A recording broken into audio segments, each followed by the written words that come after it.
Return examination جب آپ پاس کر لیتے ہو تو بہت سارے بندے جو ہیں، بہت سارے اسٹوڈنٹس جو ہیں، they are good at writing, کیونکہ اس ٹائم پہ کوئی ان کو دیکھ نہیں رہا ہوتا ہے. لیکن جب بھی وہ انٹرویو میں آتے ہیں نا تو وہ دے سم ٹائمز شیک ہینڈس، مطلب ان کے جو ٹریمبلنگ ہوتی ہے نا، ہینڈس ٹریمبلنگ، وہ بھی ہمیشہ میں نے دیکھی ہوئی ہے. لیگ ٹریمبلنگ بھی دیکھی ہوئی ہے. پھر اس بیچ میں ایک اعتماد کا جو کھونا ہے نا، اعتماد کا جو مسنگ ہے، وہ ایک بڑی میں نے ہمیشہ فیل کیا ہے. انٹرویو کے لیے میں چاہوں گا ہمیشہ، مطلب میں آپ کو سجیشن یہ دوں گا کہ آپ جو ہے جب بھی تیاری کریں تو اس میں سیریز آف ماک انٹرویوز ضرور اٹینڈ کریں. اگر کوئی اکیڈمی کرا رہی ہے تو بالکل اس کو بھی اٹینڈ کریں. آئینے کے سامنے آپ تھوڑی تھوڑی چیزیں آپ ضرور ہمیشہ جو ہے بتاتے رہیں. انٹرویو کے لیے جو دوسری اہم بات ہے وہ یہ ہے کہ جتنے بھی آپ کے سبجیکٹس ہیں اس سے عموماً جو ہے انٹرویو کانڈکٹ کرنے والا باہر نہیں جاتا ہے. عموماً آپ سے انہی سبجیکٹ کے بارے میں پوچھے گا یا ایک جنرل آپ سے کرنٹ افیئرس کے ڈسکشن کے بارے میں پوچھے گا. تو ہمیشہ جو دیکھیے کہ ریٹن ایگزامینیشن اور جو انٹرویو نا، اس کے بیچ میں جتنے واقعات اور اس طرح سے جو چیزیں چلتی رہتی ہیں وہ بھی، یا بجٹ اس بیچ میں اگر پیش ہو گیا ہے تو اس کے بھی کچھ فیکٹس اینڈ فگر جو ہے آپ کو ضرور لینے چاہیے. کرنٹ افیئرس میں انٹرنیشنل لیول پہ اور جو نیشنل لیول پہ چیزیں چل رہی ہیں تو اس بیچ میں ایٹ لیسٹ جب آپ نے ریٹن دے دیا ہے، اور یا خصوصی طور پہ جب آپ کا ریٹن کلیئر ہو گیا ہے اور آپ کا جو انٹرویو ہے، اس بیچ میں آپ نیوز پیپر ریگولرلی پڑھا کریں تاکہ جو ہے جو چیز جو کرنٹ لیول پہ، کیونکہ کرنٹ افیئرس پہ تقریباً وہ 25% ضرور دیتے ہیں کہ وہ یہ دیکھنا چاہتے ہیں کہ جی how much he is well aware of the surrounding, کہ ان کا انٹرنیشنل لیول پہ جو ہے چیزیں چل رہی ہیں اس کے بارے میں ہی is well aware are not, اور جو اس کے جو انسائیڈ ہوم مطلب کنٹری لیول پہ جو چیزیں چل رہی ہیں اس کے لیے اویئر ہے کہ نہیں ہے.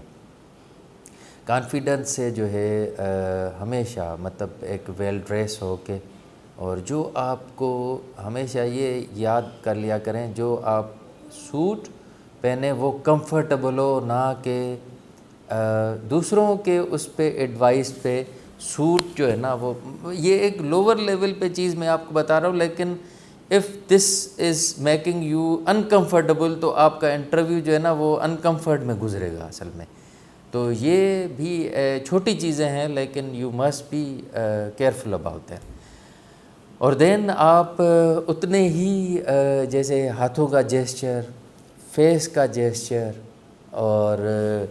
لیگز جو ہے نا آپ کی وہ ٹریمبلنگ نہیں ہونا چاہیے، کیونکہ وہ آپ کی ٹریمبلنگ ہوتی رہیں گی تو ہی وڈ فیل کہ you are fearful in sight. تھوڑا سا اس کو آپ کانفیڈنٹلی آپ پہلے پریکٹس کر کے جایا کریں. ویل پالشڈ بوٹ ہو، اگر جیسے ہی آپ کا انٹرویو کا نمبر جو ہے مطلب آپ کا نیکسٹ نمبر ہے تو چیک دیم، ساری چیزیں آپ سمجھیں، comb check, suit well check, tie check, ساری چیزیں، شوز جو ہے اگر کوئی آپ کو لازمی طور پہ آپ آئے یا کہیں پہ بیٹھے یا اس طرح سے تھوڑی سی مٹی شٹی آ گئی ہے تو تھوڑا سا اس کو ٹھیک کر کے اور you must enter in sight. تو ہمیشہ جو ہے جب بھی آپ کی انٹری جو ہے نا کانفیڈنس والی ہوگی نا تو آپ بیٹھیں گے جب جا کے تو یو وڈ فیل کانفیڈنٹ.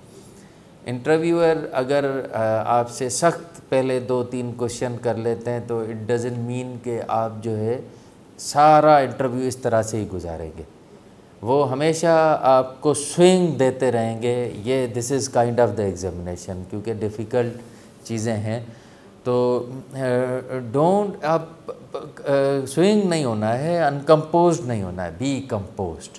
تھوڑا سا جو ہے، اور جلد بازی میں چیزیں نہیں بتانی ہے. ہماری ہمیشہ تھوڑی سی عادت یہ رہی ہے کہ جب بھی ہمارے پاس نالج ہوتی ہے تو ہم اس کو جلدی بہت ساری چیزیں بتانا شروع کر دیتے ہیں، جس میں ہم کیا کرتے ہیں کہ ایک چیز کو دوسری چیز کے ساتھ کنیکٹ نہیں کرتے ہیں، ایک چیز کو آدھا چھوڑ کے دوسری چیز اسٹارٹ کر لیتے. تو میں چاہوں گا، مطلب میں آپ کو سجیسٹ کروں گا کہ ہمیشہ کانفیڈنس کے ساتھ کمپوز ہو کے جو بھی آپ انٹرویو میں چیز بتائیں،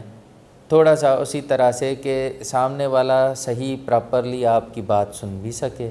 اور اتنی ہو کہ وہ چیز آپ نے شروع کی اور ختم کی، اور پھر دوسری چیز جو اس کے ساتھ کنیکٹڈ ہے وہ آپ نے اسٹارٹ کی.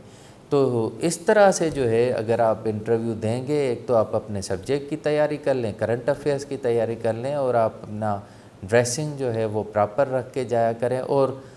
بیفور گوئنگ ٹو انٹرویو آپ کے سمجھیں کہ 10-12 جو ہے ماک انٹرویوز ہوئے ہوں، اور آپ تھوڑا سا شیشے کے سامنے رکھ کے اور آپ اپنی جو ہے باتیں، اپنا جو انٹرویو اسٹائل ہے وہ دیکھتے رہیں کہ میں کہاں تک ہاتھ زیادہ ہلا رہا ہوں، کہاں تک ہاتھ ٹھیک ہیں، اور اس طرح سے. تو انٹرویو انشاءاللہ تعالیٰ جو ہے اسی طرح سے اگر اس پریپریشن کے ساتھ کوئی جائے گا تو definitely he would achieve good marks.